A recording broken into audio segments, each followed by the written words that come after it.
आप देखिए भाषा की जो है वह प्रकृति कैसी है, इसके संबंध में हम जानेंगे। भाषा की प्रकृति के संबंध में अब हम आगे को पढ़ेंगे, किस प्रकार से भाषा की प्रकृति है इस बारे में हम अध्ययन करेंगे। और सबसे पहले भाषा की जो प्रकृति है उस पे आप समझ लीजिए कि भाषा अर्जित संपत्ति है। भाषा अर्जित संपत्ति है। भाषा अर्जित संपत्ति है, कहने का तात्पर्य है जैसे हम देखते हैं कोई भी बालक भाषा को जो है वह जन्म से नहीं सीख के आता है, ठीक है ना। मीन्स कहने का तात्पर्य है उसका मस्तिष्क कोरे स्लेट की तरह होता है और वह कोई भाषा सीख कर नहीं आता, बल्कि क्या करता है अभिभावकों के साथ रहकर या उनके संपर्क में, अपने वातावरण के संपर्क में रहकर वह किसी भाषा को सीखता है। कौन सी भाषा को सीखता है? जो भाषा उसके आस पास बोली जा रही है उस भाषा को सीखता है। तो भाषा की प्रकृति में सबसे पहले आप लिखेंगे कि भाषा क्या है? अर्जित संपत्ति है। कहने का तात्पर्य है कि बालक जो भाषा है उसे वह अपने वातावरण से ही सीखता है। दूसरा आता है भाषा अनुकरण द्वारा सीखी जाती है। भाषा प्रकृति में बता रहा हूं मैं, अनुकरण द्वारा सीखी जाती है। देखिए ये प्रकृति है, इसको समझिए आप, जाती है। कहने का तात्पर्य है किसी भी भाषा को हम सीखते हैं तो इसके लिए आवश्यक है कि वह उस भाषा का अनुकरण करे। अनुकरण का तात्पर्य है जैसे समाज में रहेगा, जैसे परिवार में रहेगा, जहां भी वह संपर्क में रहेगा, यदि उसके आसपास जो भी भाषा बोली जाती है वह उसकी नकल करके सीखना प्रारंभ कर देता है।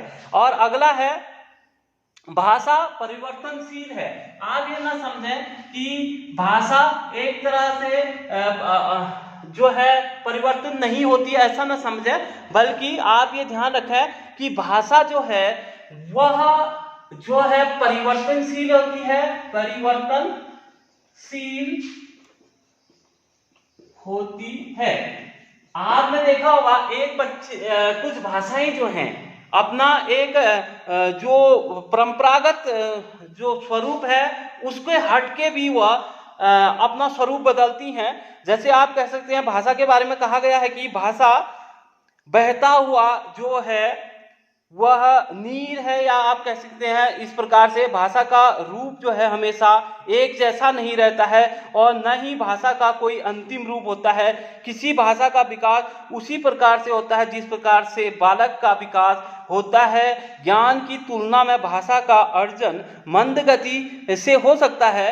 और इसके पश्चात आप देख लीजिए इसका अगला है भाषा अपने मूल रूप से मौखिक साधन है, या आपकी इसमें कह सकते हैं भाषा, देखिए भाषा लो लैंग्वेज है, भाषा लिखित, मौखिक व सांकेतिक हो सकती है। कहने का तात्पर्य है हम अपने विचारों की अभिव्यक्ति जो है कभी कभी लिख कर, चाहे वो किसी भी भाषा में आप लिखते हैं लिखकर, या उसे मौखिक तरीके से प्रस्तुत करके, या संकेतों के द्वारा, जैसे आप सड़क में जाते हैं कि turn the left, turn the right, इस प्रकार के संकेत बने रहते हैं जो आपको यह पता चल जाता है कि हमें किस दिशा में जाना है। यह सांकेतिक भाषा के रूप में देखा जाता है। लिखित भाषा, जैसे आप एग्जाम होते हैं कि आपके विचार और आपके ज्ञान को आपके क्वेश्चन पेपर में आपके आंसर के द्वारा आंका जाता है, वह आपका विचारों की अभिव्यक्ति ही है।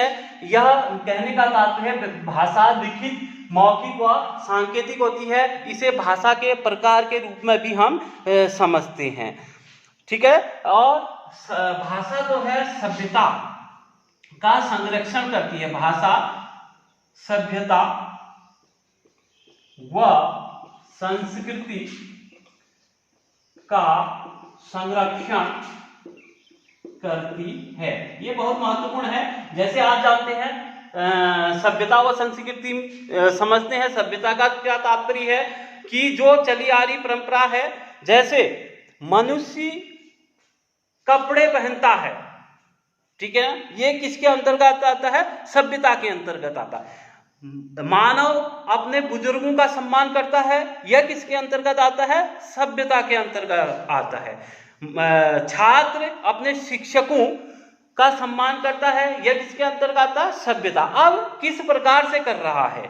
छात्र के द्वारा अपने गुरुजनों का सम्मान किस प्रकार से किया जाता है?